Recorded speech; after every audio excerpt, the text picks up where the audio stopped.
Hello my model building friends and welcome back. Boyd here with you, and this is part 1 of our 1/350 scale Space Battleship Yamato buildup by Bandai. And I wanted to show you guys what I've started on so far. Now here you can see in front of you I've got all these sprues with all these individual parts, and they might look just like they did before in the last video to you, but what I've actually done here is I've painted all these parts. I've mixed up a nice shade of Battleship Gray here, and I've gone through all the sprues that are gray in color and painted them in both the box parts A and B that we showed you from the out of the box review. And one of the things I wanted to talk about first is the methods that we use for that. It's very important, guys, that you follow certain steps when you're getting ready to do a lot of painting. And what we started out doing here is we washed all of these parts in a solution of warm water and Dawn dishwashing detergent. And what that does is that removes any mold release agents or any impurities that might be on the surface here that won't interfere with our paintwork, and it will also make a superior bond with a clean surface for the paint to adhere to without any issues in the future of peeling or chipping or anything like that. What I followed up doing next is I sprayed all the parts down with my Plastic Adhesion promoter, which is a product that I've recommended all along on these various videos that I've done for you guys in the last couple of years. I highly recommend this, guys. This product was developed by the automotive industry for painting plastic parts on automobiles, and before they developed that, they used to have quite a problem with the paint not wanting to stick to the plastic over time, and this was developed to solve that problem. And there are several different brands that are out there. This is my particular favorite, but there's also one made by Duplicolor that you can find in most automotive supply stores, and another one by a company called Bulldog. Now Bulldog, out of the ones I've tested, Bulldog tends to leave a little bit of a texture on the surface where it'll look sort of rough. Now you can sand this stuff after you spray it on too, so keep that in mind, but I like the plastic and the Duplicolor product because it doesn't leave any type of a texture at all. It sprays on perfectly smooth, and you can paint right over it and not worry about any issues with imperfections or things like that. So these parts have all been coated with plastic coat, and I went back and sprayed them all down on their sprues here, as you can see, with my Battleship Gray color. Now I wanted to mention that normally we do a lot of light blocking on our Starship models that you've seen me build over the last couple of years here on the channel. On this particular model, there's not a lot of light that emanates from inside this where it's going to be really bright, and we're not going to have to worry about too many light leaking issues on this one. And there's also a lot of really fine detail on this, so I didn't want to pile up a lot of primer and a lot of paint and things like that on it. So basically what I did after I applied the plastic is I just sprayed my paint directly onto these, and you can see that the color turned out beautiful. They're very nice and smooth, and we retained all of our beautiful fine details on this. So I've gone through and done this on all the parts on all the sprues that were included with the kit that are gray in color. So we're ready to go with that. And I'll be placing these back in their bags. I've got them all marked. They've been painted. And we'll get to those as we go. Now, one of the nice things about Bandai that I've noticed after building their Star Trek kits is that they are molded so that the sprue, where it attaches onto the part, is on the bottom side of each part. So when you pull it off with the sprue and cut it loose and remove that little leftover tab there, there's no part of the connector point there that's on top of the part that will be exposed on the surface, so you won't have any imperfections or anything like that, and you also won't have a bare spot on your paintwork after you detach the parts. And that's something really nice that Bandai does that makes them a step above some of the other model manufacturers. Okay guys, what I'm going to do is I've got the assembly manual here. We're going to follow this in the exact order, of course, and what it recommends to begin with here is the construction of the display stand that the model sits on. There's a little bit of wiring that needs to go in there. So we're going to be doing that first, guys. And we'll get that worked up, and we'll show you how that's turning out. So what I'll do now is place all these parts back in their bags, and we'll get the parts out for the display stand, get them all removed from their sprues, and have it ready to go when we come back on the modeler's mat and show you how things are going. So Alright guys, we're off and running on the build of the 350 scale Space Battleship Yamato. I'm really looking forward to this. and we're going to take you through the entire build process here. So hang tight, guys. We'll be right back, and we'll show you the beginning of the display stand build-up.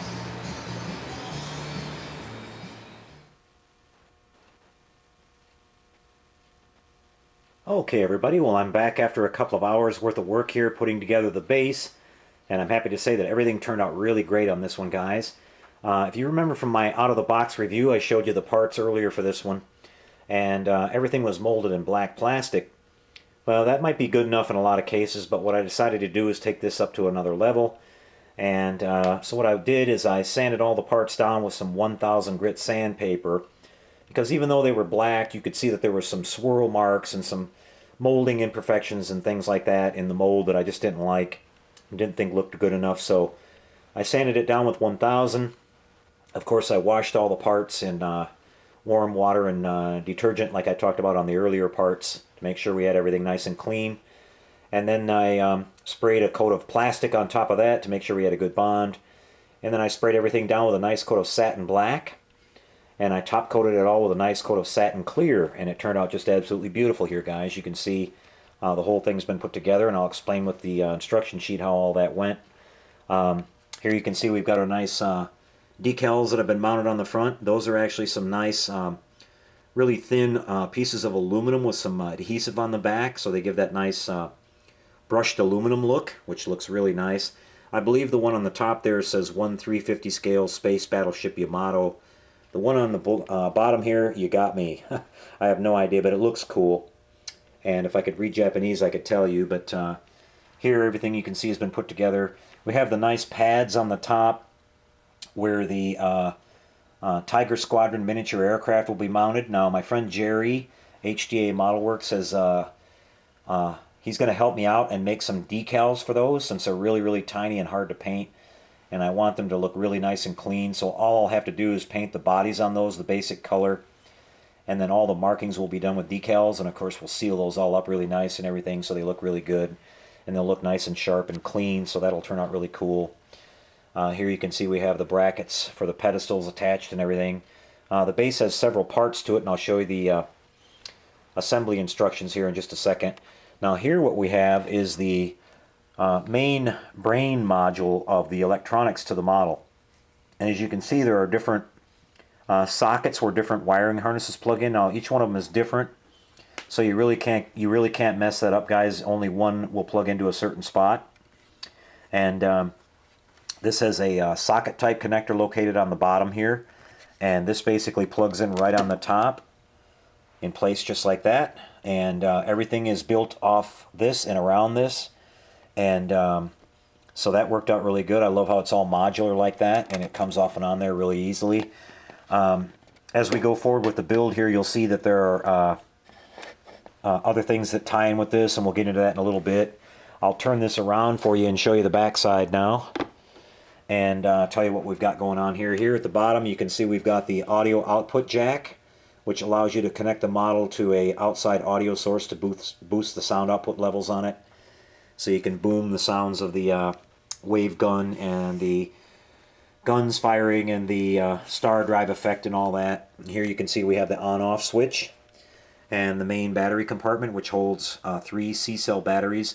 So this is running at 4.5 volts. And you can see it's all nicely painted there as well. So everything turned out really nice on this. I'm really happy with that. And it took me about, it actually took me more time to paint it than it took me to assemble it. Assembly was fairly straightforward and easy, and I'll show you how that went here with the instructions.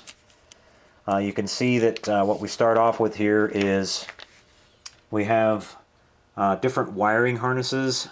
At the top of each page they show you all the parts that you're going to be using individually here. So you've got some screws, you've got the speaker assembly with its wiring harness and a separate line coming off for the little output jack, which actually is a little sound board, and the wiring harnesses that go with that.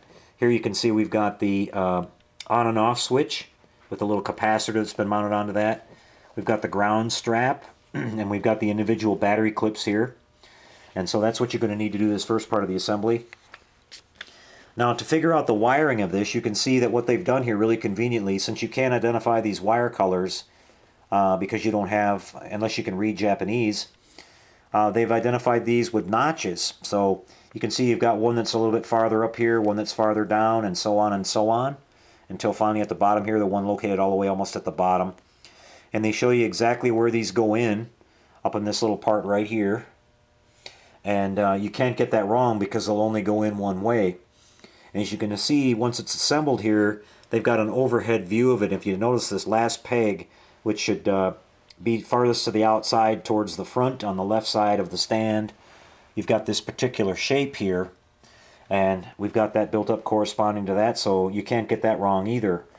Now here you can see as you route the wiring through, they include these little pieces of tape to help hold everything in place, and they talk about where the wiring gets routed through as you assemble these pedestals. There's no wiring on this side, it's all located on the left hand side here.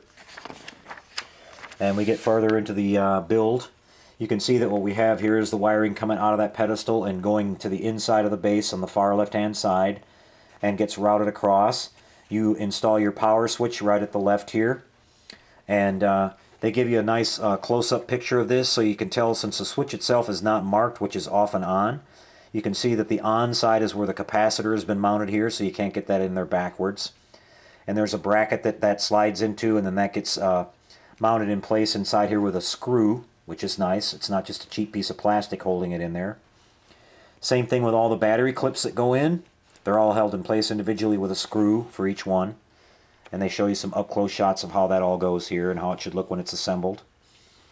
You can see the clips going in here and how the wiring is routed through.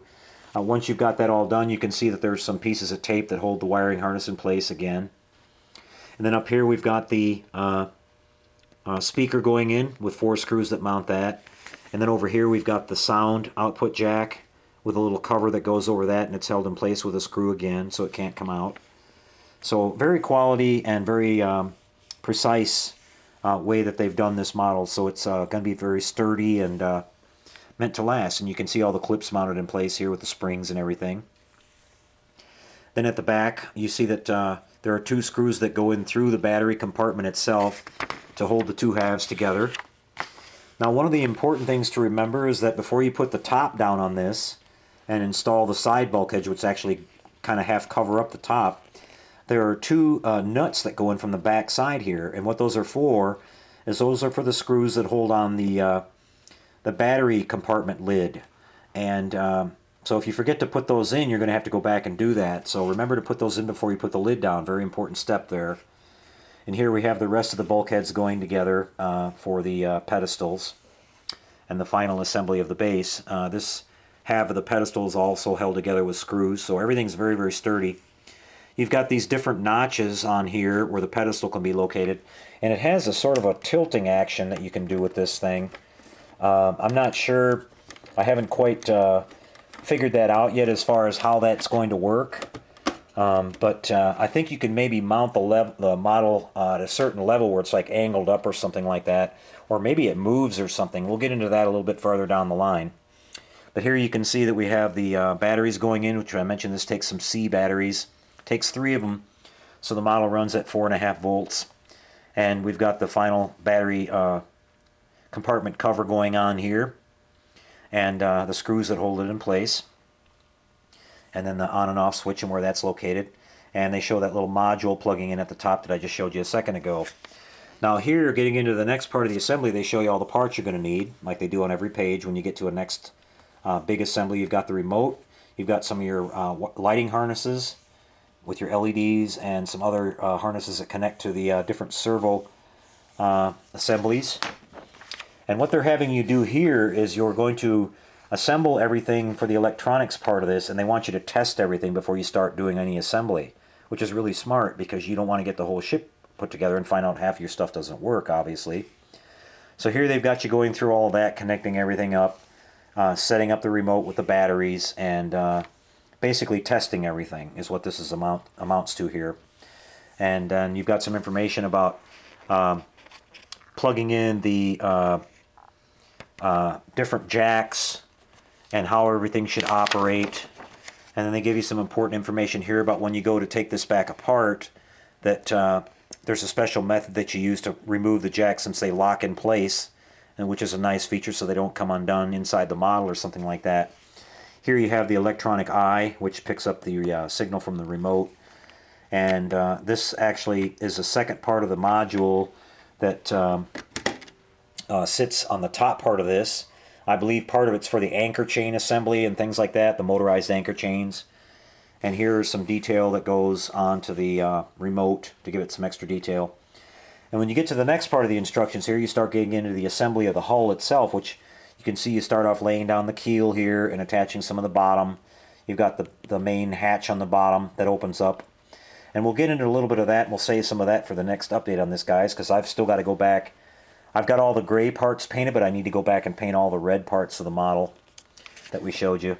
And then you can see as it goes along here, you're starting to build the lower hull and put some of the side bulkheads in. We get into starting to route some of the wiring and things like that. So we'll get into that in the next part of our build series here. So everything's going really well on this. I'm having a really good time working on it. Everything is really straightforward. You don't necessarily need to understand Japanese since they do such a good job on the pictorial part of the instructions, and you can figure it out basically. So everything's going great, guys. So I hope you're enjoying this. I'm having a lot of fun working on it, and it's turning out very well so far. We'll be back in a couple of days, guys, with some more of the 1350 Space Battleship Yamato build-up. And until we talk to you then, build those models out there, guys. Take care, and until we see you next time, happy modeling, everyone.